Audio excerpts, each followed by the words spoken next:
ನಾವು ಇಂದು ಕಲಿಯುತ್ತಿರುವುದು ಗಣೇಶ ಮತ್ತು ಜಗತ್ತಿನ ಪ್ರದಕ್ಷಿಣೆಯ ಕತೆ.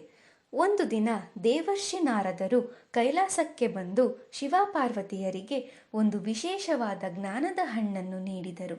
ಈ ಹಣ್ಣನ್ನು ತಿಂದವರಿಗೆ ಅಪಾರ ಜ್ಞಾನ ಮತ್ತು ಬುದ್ಧಿವಂತಿಕೆ ಸಿದ್ಧಿಸುತ್ತದೆ ಎಂಬುದು ಅದರ ಮಹಿಮೆಯಾಗಿತ್ತು. ಶಿವ ಮತ್ತು ಪಾರ್ವತಿಯರ ಮಕ್ಕಳಾದ ಗಣೇಶ ಮತ್ತು ಕಾರ್ತಿಕೇಯ ಇಬ್ಬರಿಗೂ ಆ ಹಣ್ಣು ಬೇಕೆಂದು ಆಸೆಯಾಯಿತು. ಆಗ ಶಿವನು ಒಂದು ಸ್ಪರ್ಧೆಯನ್ನು ಏರ್ಪಡಿಸಿದನು.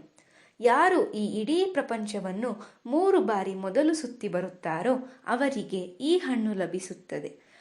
ತಕ್ಷಣವೇ ಕಾರ್ತಿಕೇಯನು ತನ್ನ ವಾಹನವಾದ ನವಿಲನ್ನೇರಿ ವೇಗವಾಗಿ ಭೂಪ್ರದಕ್ಷಿಣೆಗೆ ಹೊರಟನು.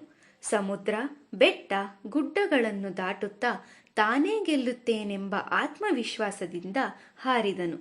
ಆದರೆ ಗಣೇಶನ ವಾಹನವೋ ಪುಟ್ಟ ಮೂಷಿಕ ಇಲಿ. ಗಣೇಶನಿಗೆ ತಾನು ವೇಗವಾಗಿ ಓಡಿ ತನ್ನ ತಮ್ಮನನ್ನು ಗೆಲ್ಲಲು ಸಾಧ್ಯವಿಲ್ಲವೆಂದು ತಿಳಿದಿತ್ತು. ಸ್ವಲ್ಪ ಹೊತ್ತು ಶಾಂತವಾಗಿ ಯೋಚಿಸಿದ ಗಣೇಶನು ಮುಗುಳ್ನಗುತ್ತಾ ಎದ್ದು ನಿಂತನು. ಗಣೇಶನು ದೂರ ಎಲ್ಲೂ ಹೋಗದೆ ತನ್ನ ತಂದೆ ತಾಯಿಯಾದ ಶಿವ ಮತ್ತು ಪಾರ್ವತಿಯರ ಬಳಿ ಬಂದನು.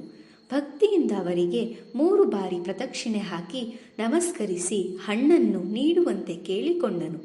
ಶಿವ ಮತ್ತು ಪಾರ್ವತಿಯರು ಆಶ್ಚರ್ಯದಿಂದ, ಗಣೇಶ, ನಿನ್ನ ತಮ್ಮ ಅರ್ಧ ಪ್ರಪಂಚವನ್ನು ಸುತ್ತಿದ್ದಾನೆ, ನೀನು ಕೇವಲ ನಮಗೆ ಪ್ರದಕ್ಷಿಣೆ ಹಾಕಿದೆಯಲ್ಲ, ಏಕೆ ಎಂದು ಕೇಳಿದರು.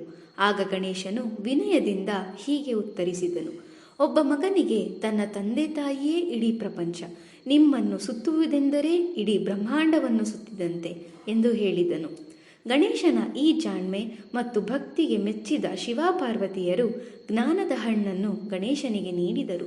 ಕಾರ್ತಿಕೇಯನು ಇಡೀ ಪ್ರಪಂಚ ಸುತ್ತಿದಣಿಸಿ ಬಂದಾಗ ಗಣೇಶನ ಬುದ್ಧಿವಂತಿಕೆಯನ್ನು ಕಂಡು ತಲೆಬಾಗಿಸಿದನು. ಈ ಕಥೆಯಿಂದ ನಾವು ಕಲಿಯುವುದೇನೆಂದರೆ, ದೈಹಿಕ ಶಕ್ತಿಗಿಂತ ಬುದ್ಧಿಶಕ್ತಿ ದೊಡ್ಡದು, ಅಲ್ಲದೆ ನಮ್ಮ ಹೆತ್ತವರೇ ನಮಗೆ ಸರ್ವಸ್ವ ಎಂಬುದು ಈ ಕಥೆಯ ಸಾರ. ಇನ್ನೂ ಹೆಚ್ಚು ಕಥೆಗಳಿಗಾಗಿ ಕತೆ ಪುರಾಣ ಚಾನಲ್ಗೆ ಸಬ್ಸ್ಕ್ರೈಬ್ ಮಾಡಿ.